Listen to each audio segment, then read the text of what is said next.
Welcome to MMA Grind Weekly for UFC and other mixed martial arts news, as well as fighter stories.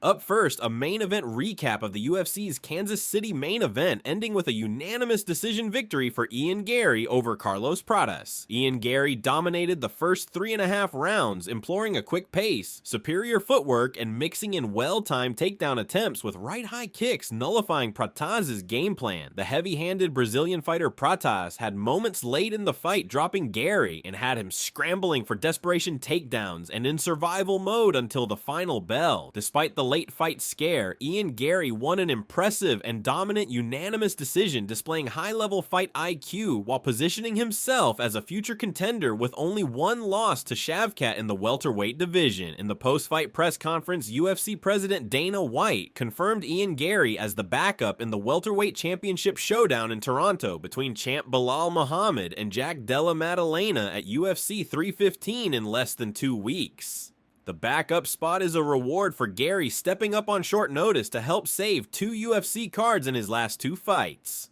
What do you guys think? Does Ian Garrys deserve this opportunity, and does he stand a chance to win? Should either fighter pull out last minute? Let us know down below.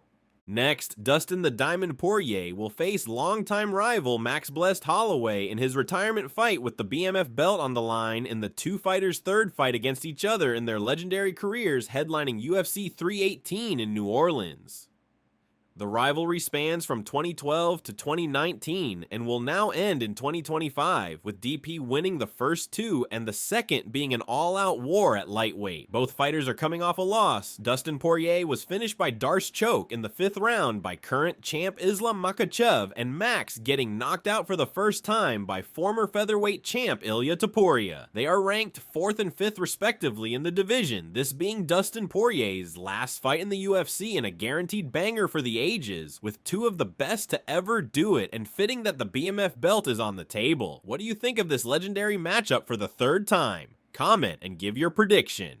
Speaking of Islam Makhachev and Ilia Topuria, the UFC has yet to announce the possible super fight between the current lightweight champ and recently vacated featherweight champ, leaving UFC 317 at International Fight Week without a main event. Although both fighters are reported to have started training camps, no news has been released by anyone involved. Team Khabib has repeatedly stated that Ilia needs to prove himself in the lightweight division before getting the title shot, despite defeating the 2 featherweight goats with back-to-back stunning knockouts and Fighter of the Year recognition. Ilia Topuria was a guest on Joe Rogan and the PBD podcast, proclaiming the UFC's promise for an immediate title shot after vacating the featherweight belt. Rumors spread of Dana White and the UFC threatening to strip Islam for his belt if he doesn't comply and make the fight with Ilia soon. Makhachev has made no secret of wanting to move up a division to welterweight to challenge for a second title, and is reportedly awaiting the outcome May 10th from his teammate and friend Belal Muhammad and JDM. Despite Islam's aspirations, the UFC and fans are pressing hard for Islam to defend his belt against Ilia in June at UFC 317. Fan theories are that if Islam does not fight Ilia, that there could either be an interim championship, or the UFC may force or pressure Islam to vacate his lightweight belt to give Ilia the title fight against Charles Oliveira. It seems he was promised. What do you guys think? Does the super fight happen? Does Islam move up and vacate his lightweight belt? Let us know down below, and don't forget to like and subscribe. As always, thank you for watching and see you next time.